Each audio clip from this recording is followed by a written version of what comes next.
Well, here we are. Tier 4. Of the Superflatpop Iceberg. Strange Hill High is a British animated puppet TV show that aired on CBBC, which is about 3 students named Mitchell, Becky, and Templeton, as their school tends to have some bizarre anomalies. Think it of Wayside but with mythology fantasy elements. The show has a art toy influence, so that's why it's here. The show oddly kept rerunning until 2020 on CBBC after 2 seasons, or series for those in the UK. I bet you weren't expecting Invader Zim to be discussed here, but anyways, Invader Zim is a 2001 Nickelodeon cartoon that ran for roughly 2 seasons. Despite not being Superflat inspired, it actually helped the emo and scene subcultures and actually is the reason why this show is talked about. Also because of gear, along with Invader Zim merchandise in Hot Topic, which is a staple of scene emo media, is the reasons of what made Hot Topic iconic, along with the past eras like the Gothic and other alternative subcultures. But maybe Zim is considered to be Superflat pop due to have some similar elements or even some of the vinyl figures. I don't know. Bloody Bunny is a Thai-American web series / merchandising brand in the 2000s, from Two Spot Studio, a company in Thailand since 2004. Which acts similar to Vu's character system, which, if you don't know, Vu's is the company that created Puka. Bloody Bunny was created in 2008. I'm pretty sure Sonic doesn't need an introduction. But anyways, Sonic the Hedgehog was released in 1991 for the Sega Genesis / Mega Drive. In the mid-90s and early 2000s, Sonic went with a Y2K futurism look, which was shown even more during the Dreamcast era. I am not sure what Sonic defines as Superflat pop, but I guess in the 2000s there might have been some Superflat pop elements. In 2D promo art I can see some Superflat pop-esque designs on the characters, but I could see why it could be here. In 2010, Cartoon Network rebranded, ditching the 2004 logo in favor with the current square logo it currently has. This era was called Check It, but despite the different iterations of this era, this is referring to the first Check It era, dubbed as Check It 1.0. Sometime in 2014 Check It 3.0 rolled out, which started to tone down the Superflat pop design. Regardless, the 2010 Check It era seems to borrow some elements from Superflat pop, and this era was responsible for shows like The Amazing World of Gumball, Adventure Time, and Regular Show. Monsterology is an Italian cartoon that was also made in France as well, based on the graphic novel of the same name. This show is about Zeke, a boy that can see monsters, and Elena, a girl that believes in monsters being real. Zeke finds out more about monsters and the dangerous villains and foes. Fun fact: Monsterology was created by some people that worked on Witch, another graphic novel that had its own cartoon. The show ran from 2006 to 2009, and only had 2 seasons. Funny enough, the show was created by Futuricon, which created the Mini Mighty Kids, and Rainbow SRL, which created Winx Club. Ironic, since Disney Italy tried suing Rainbow that Winx Club copied Witch, but thankfully it was called off from what I heard. Anyways, the graphic novel kept going and got a sequel called Monsterology Evolution, which makes a time skip where Elena and Zeke are older, but it's hard to tell if they are in their late teens or young adult years. But I am not sure if Evolution has concluded. Vitamin X is an educational kids cartoon that helps children learn about nutrition and vitamins. Despite the childlike look of the art style, from what I heard, this show aired on Cubo. This show is made in Spain, but it's very obscure due to how little about this show is known about. In 2011, to promote Kids' Choice Awards at the time, Nickelodeon teamed up with Kmart for a party sweepstakes. In the ad it has a lot of Superflat pop designs on the advertisement. This was a nice promotion for Kids' Choice Awards. However, Kmart would close in the US, but its Australian counterpart still exists, but they are no longer a part of the US counterpart however. Super Monkey Ball is a game series from Sega, created by Amusement Vision, which created the Monkey Ball arcade game. The game was supposed to have a Sega Dreamcast port, but due to the Dreamcast not selling well, Sega released it over on the GameCube instead, and then got ports for other consoles too. For this aesthetic, Touch and Roll for the DS is an example of the series using superflatpop in the art style. So Happy is a brand, which has monsters in a kawaii art style. However, the brand went inactive. So Happy seems to heavily appeal towards the scene aesthetic because it gives that raw XD energy. It's unknown of what happened to this brand.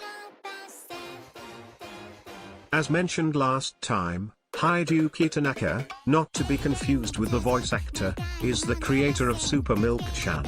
He also made art for Buster Groove for the PS1, created Judy and Mary, and did other stuff too.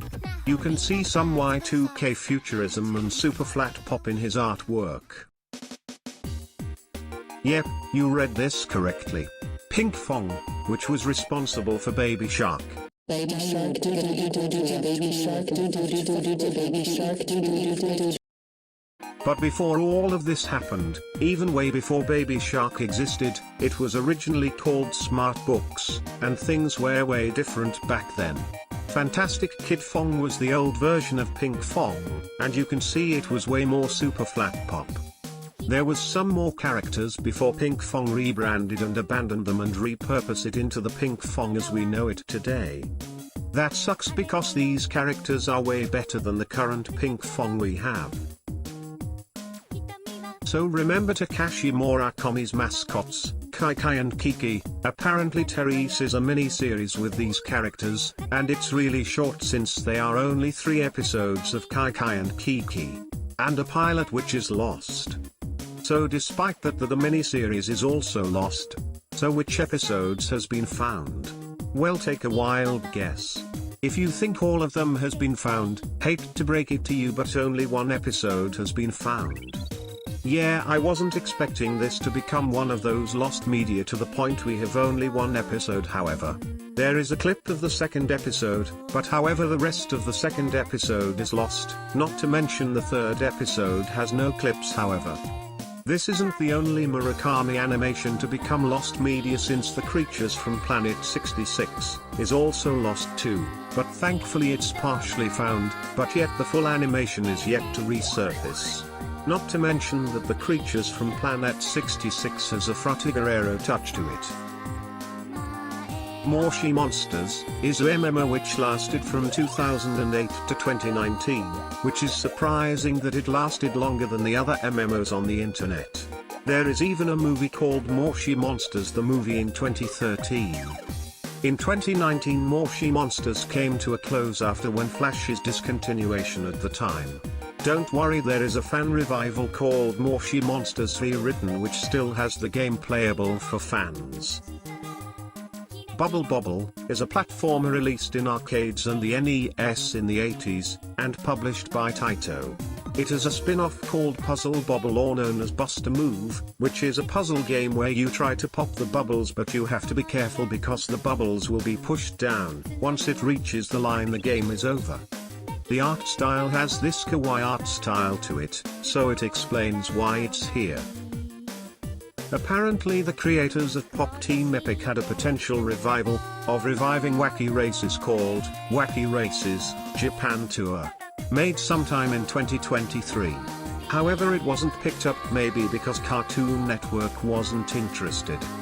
But what I have heard is that the creators of Pop Team Epic also worked on the cutscenes for Touch My Katamari on the PS Vita, but I can't confirm that. You might have seen this Japanese 3DS ad on the internet, and that is the new Nintendo 3DS CARI Pamu Pamu ad, and in the ad the Nintendo characters gets kawaii outfits that would fit well with superflatpop. And since the new 3DS has swappable shells, you could swap it with the promotion's 3DS shells, and there is even themes of it too. Man, I miss when Nintendo was this quirky, and even in Japan. I wish Nintendo could bring back themes on the Nintendo Switch, and same with the Switch 2. It sucks that they only have light and dark themes.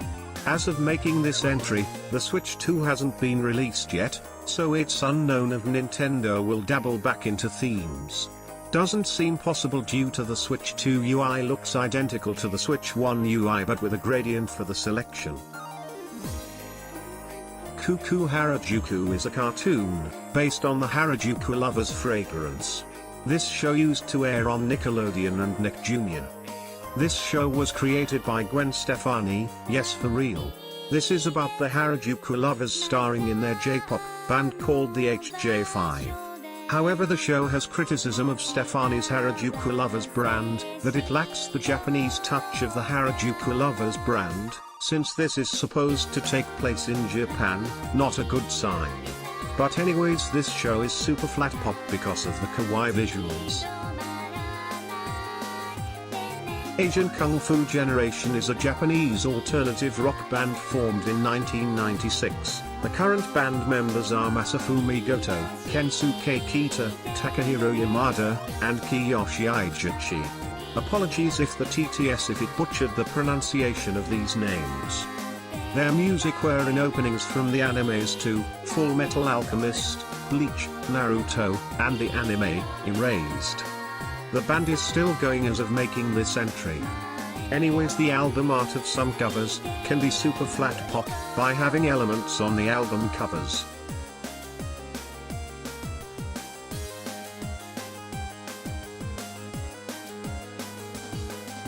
That was tier 4 of the super flat pop Iceberg, and it's going to get more obscure as we go to the next tier.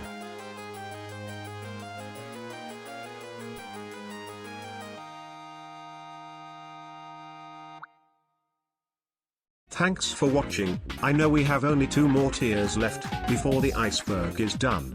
I forgot to cover Electropop 08 and Avantropop, but to be fair I think it should be placed at the bottom of the iceberg.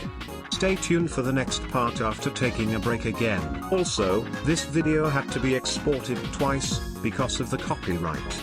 Sorry about that.